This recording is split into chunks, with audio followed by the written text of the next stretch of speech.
రెండు కేజీలు ఫిష్ ఇవి శుభ్రంగా కడిగి మనం అన్నీ తీసుకున్నాము. ఫిష్ని నీట్గా క్లీన్ చేసుకోవాలి.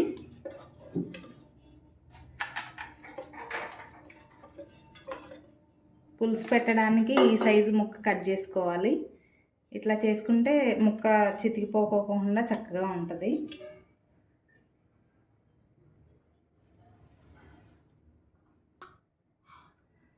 ఉల్లిపాయలు ఒక 4-5 కట్ చేసి పెట్టుకోవాలి. పులుసుకి ఉల్లిపాయలు ఎక్కువ ఉండాలన్నమాట. ఇలా కట్ చేసి పెట్టుకున్న ఉల్లిపాయలు, నేను 5-6 పచ్చిమిరపకాయలు నిలువుగా చీల్చి పెట్టుకున్నాను, అవి కూడా వేస్తున్నాను. ఇట్లా ఉల్లిపాయలు పచ్చిమిరపకాయలు వేసాక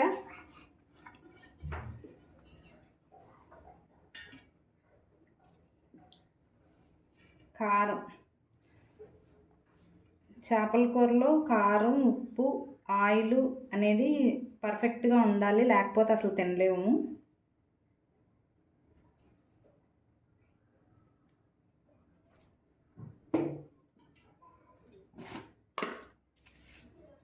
ఉప్పు సరిపడా,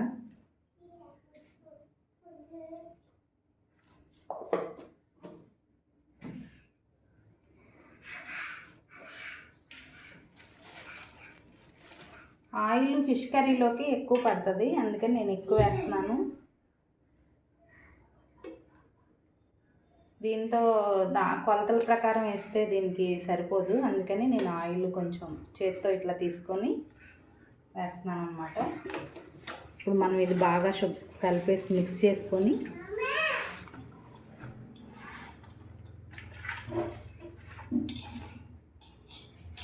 ఇలా ఈ విధంగా మొత్తం ముందు మిక్స్ చేసేసుకొని, చూసారా ఇలా ఇలా కలిపి పెట్టుకొని ఇలా సర్దుకున్న తర్వాత చింతపండు నేను 1/2 కిలో సగం నానబెట్టుకొని ఉంచుకున్నాను. ఆ చింతపండుని మనం అందులో వేసుకుందాం. 2 కేజీల చేపలకి నేను 150 గ్రాములు చింతపండు అయితే తీసుకున్నాను. ఈ పులుసుని ఇందులో మనం వేసేసుకొని ముక్క మునిగే వరకు పులుసు వేసుకోవాలి. ఫిష్ కర్రీ ఉప్పు, కారం, ఆయిల్ కరెక్ట్గా వేయడం తెలిస్తే అసలు ఇంకా చాలా ఈజీ అన్నమాట. ఇలా కలిపెట్టేసుకొని నిజంగా అసలు సూపర్ టేస్ట్ వస్తుంది. ఇలా ట్రై చేయండి. ఫిష్ కర్రీలో కొంచెం ఆయిల్ ఎక్కువ పడుతుంది, కారం కూడా కొంచెం మనం రోజు దానికంటే కొంచెం 1 స్పూన్ ఎక్కువ వేసుకుంటాం, ఉప్పు సరిపడా వేసుకుంటాం. చింతపండు పులుసు ఏది తగ్గినా కానీ నీసు వాసన అనేది వస్తుంది అన్నమాట. అందుకని చెప్పి అన్నీ పర్ఫెక్ట్గా వేసుకోవాలి. చేపల కూర వండేటప్పుడు చాలా జాగ్రత్తగా అన్నీ తెలుసుకొని అన్నీ నీట్గా వేసుకొని వండుకుంటేనే అది మనం తినగలం, లేదంటే అసలు చేపల కూర నోట్లో కూడా పెట్టలేము అన్నమాట. చూసారా ఇలా కలిపేసుకొని అన్నీ ఇప్పుడు మనం పొయ్యి మీద పెట్టేసుకుందాం.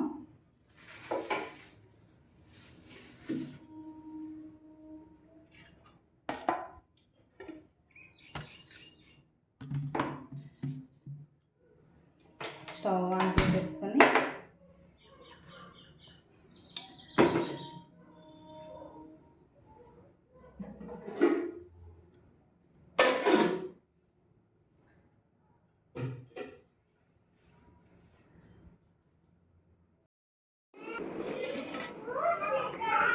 భలే ఉడుకుతుంది. చూసారా ఎలా ఉడుకుతుందో?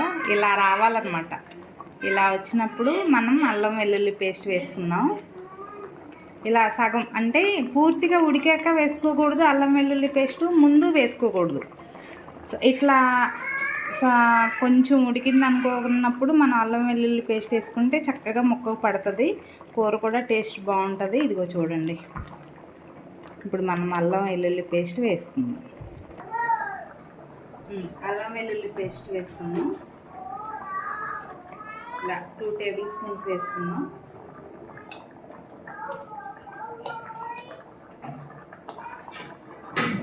చేపల కూరని ఎప్పుడు గరిటతో తిప్పకూడదు, ఇలా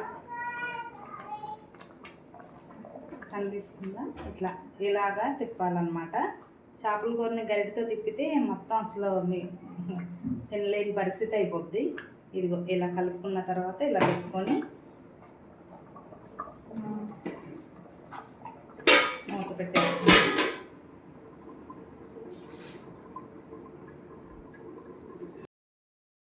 బా మంచి స్మెల్ వస్తుంది, చూసారా ఎలా ఉడికిందో. వావ్. ఇప్పుడు మనం కొత్తిమీర వేసుకున్నాం.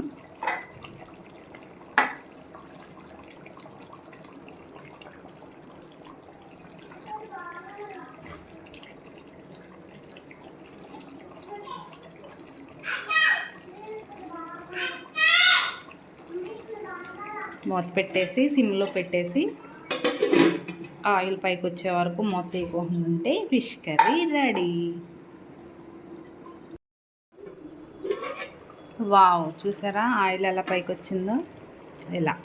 ఇలా వస్తే కర్రీ అయిపోయినట్టే. నేను స్టవ్ ఆఫ్ చేసేసుకుంటున్నాను. దీన్ని రైస్లోకి సర్వ్ చేసుకుంటే సూపర్గా ఉంటుంది.